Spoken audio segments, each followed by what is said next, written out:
next several hours. Dennis is an incredible musician, not just an organist, but also has mastered more than 100 different instruments. And says that he likes to especially play unusual ones so that he always knows that he has a gig somewhere. So I'm really glad that he is here tonight. Please welcome Dennis James. So, ladies and gentlemen, for our Southeast Ohio History Museum recreation, we're going to bring our actors on the stage from downtown Athens, our troupe called the Lost Flamingo Theater Company. Here they go.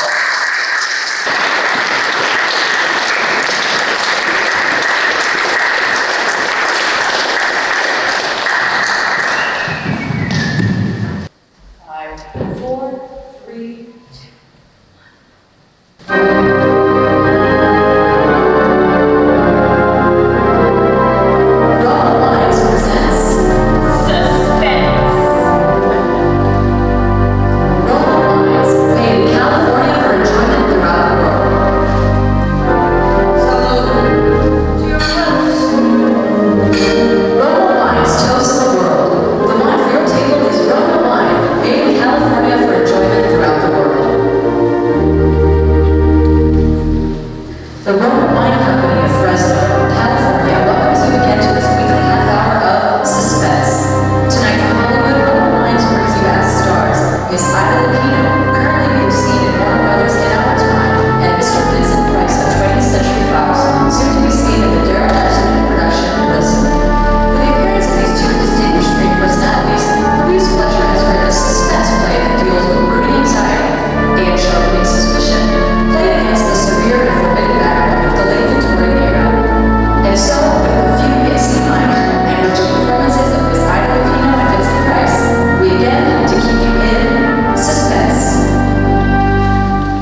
cement walls and stops with the swell manual, and the great 32-foot pedal stops, the great diaphragms, are underneath the staircase. My children sleep next door to the echo chamber, so you see, we live like angels here, in a paradise of music. How thrilling. Now, ladies, come upstairs to the second floor landing, won't you?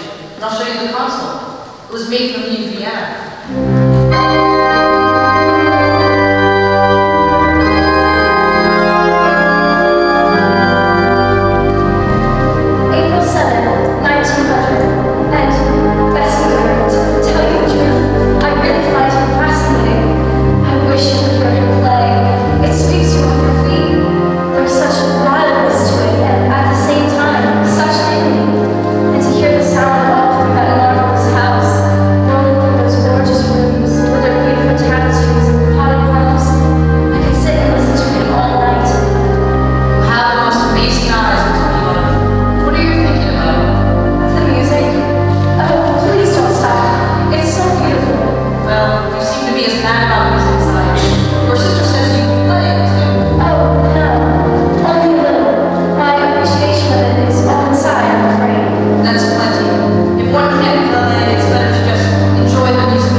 Fugue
like school? No, and Mama didn't like it either.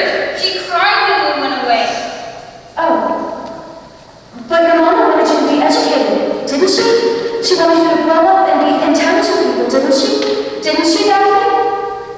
Who are you? You may call me Aunt Amanda. I'm a friend of your papa's. Do you know where my mama is? Your mama? Well, your mama's in heaven, dear. No, she's not. Then, where is she, dear? Please don't start to cough, Amanda. It's too upsetting. Come along, children. We're going to have a little music, like old times. Do you remember when your mother was alive? We all used to play together. David, you with your cornet, and Daphne the violin, and Mama on the piano. Well, Miss Peabody plays the piano too, and she's promised to play Narcissus, Mama's favorite piece. Well, Perhaps another time, Theodore, when they don't feel so strange. I tell you, I've humored them to death. Now come, David, there's your cornet on the mantelpiece, and Daphne. No! I insist. Look, now I'll start the melody on the organ. David, you come in with your cornet obligato in the third measure. Daphne, you can follow me.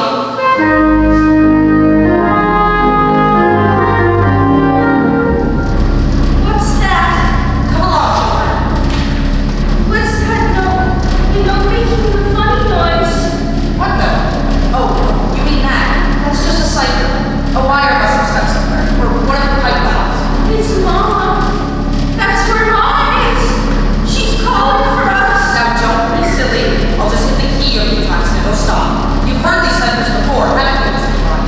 Well, I don't know much about pipe organs. It's a common technical occurrence, but very annoying, of course. What is she doing in there?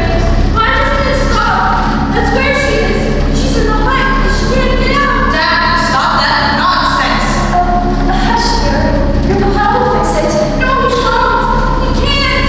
She won't let him because he killed her.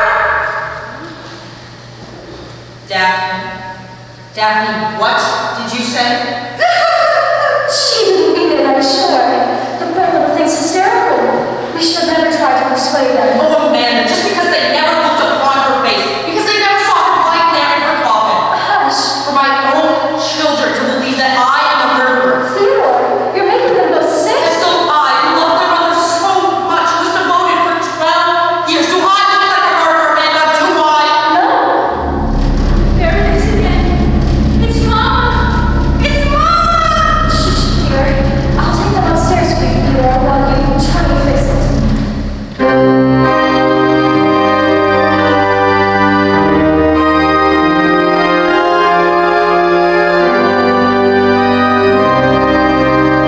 April 24th. Oh, Bessie, those poor little children. We took them out to the cemetery today to show them her grave.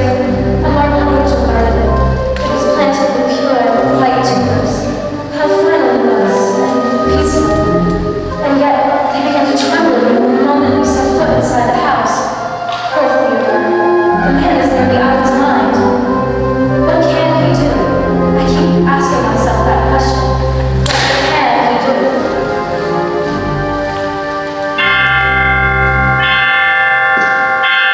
She died in Philadelphia, you said? Yes, on May 15th, just a little less than a year ago. You weren't with her? No, she went there to take a piano lesson. There was this new teacher she heard about. She was always so self-conscious about her technique, but she never reached a studio. They notified me at midnight from the city morgue. And no one in Philadelphia saw her? No one except the attendants at the morgue, of course, and the people who picked her up after the collision. It was such a brutal accident. There would be no one from among them who could speak to the children? Explain to them? Oh, no. It's all so horrible, so sordid. I know, my dear. I hate to make you suffer. But if we could find some way, if they could just believe. When you brought her back to Pilotsville, there was a funeral? Yes. And was there anybody then who saw her? Oh no, I couldn't bear it. Amanda, I didn't think at the time. She'd been so beautiful. Her lovely, sweet, gentle face, and her eyes. The horses had completely trampled. Oh, Even if the children had been able to come home, I wouldn't have let them know. The copy was sealed when I left Philadelphia. I didn't want to see her again myself. There was a funeral. People came, there were flowers, an undertaker. Yes. Well, if they could believe that, if there was one witness. Perhaps Lizzie, my own sister, Lizzie.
It sets the bellow going. There's no air in the pipes, it must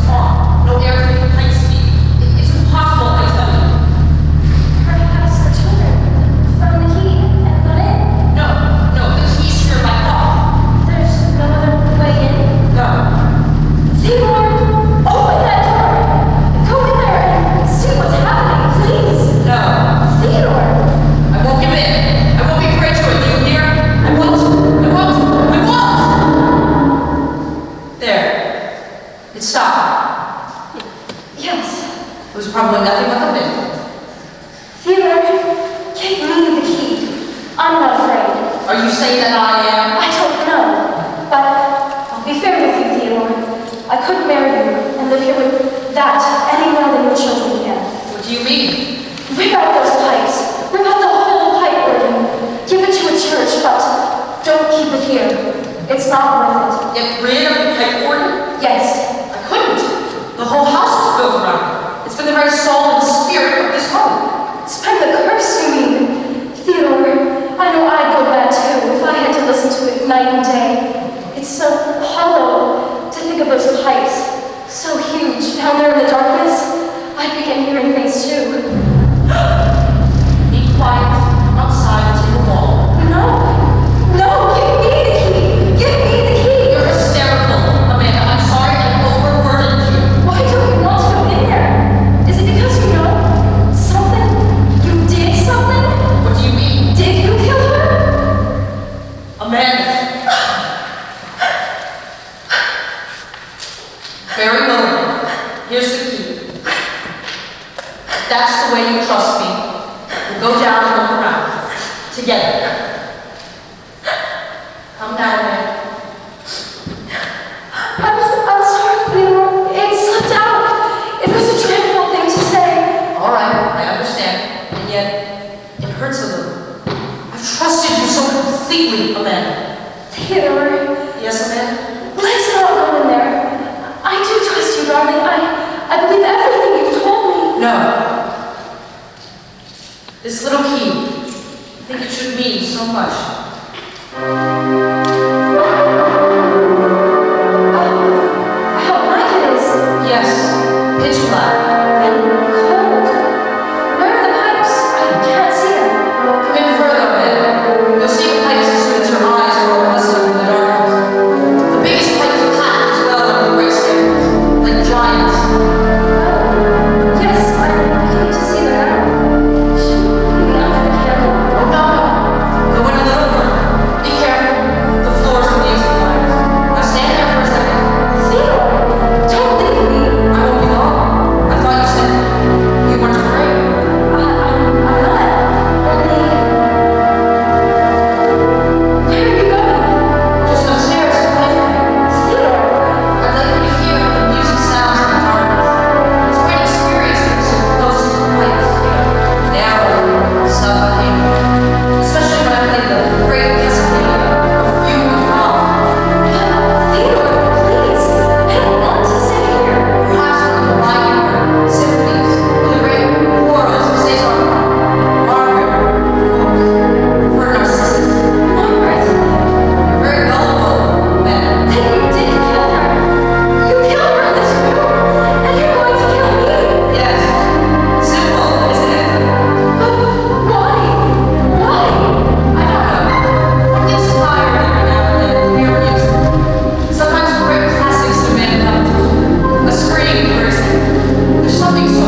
having a word with him for 4 hours before that door creaked open.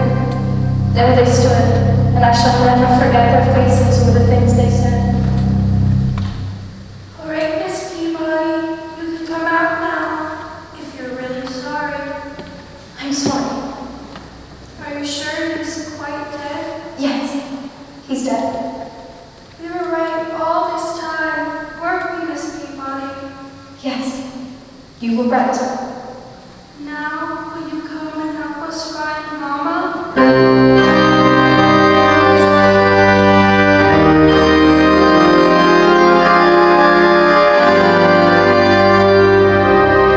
And so closes Fugue in C minor, starring Miss Ida Lupino and Mr.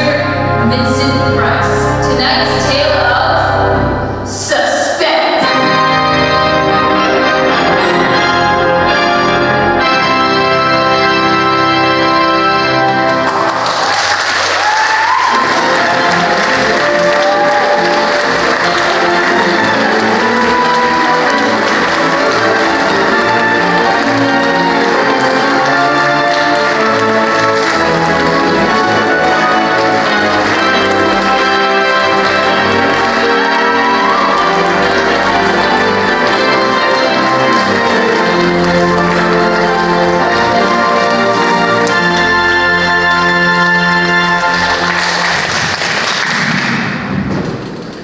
Let's hear it